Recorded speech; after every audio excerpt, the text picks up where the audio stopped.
Welcome back to Gear Up Windows YouTube channel. In this video, we will guide you on how to disable power key or button on Windows 11.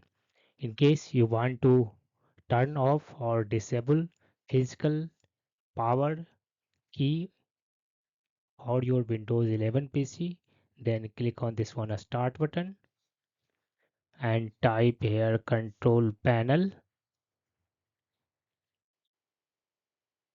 In the search results, click on this one control panel entry to open control panel on your Windows 11 PC.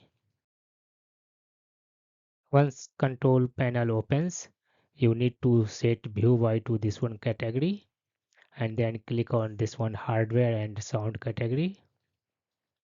Under power options, you will find this one change what the power buttons do.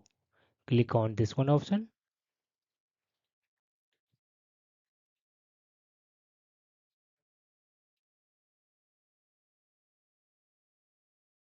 Then use this one option. When I press the power button, use this one drop down menu and select here do nothing.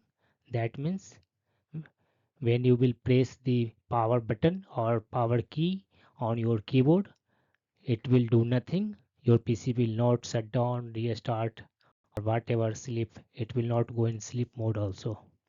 After this, select this one save changes button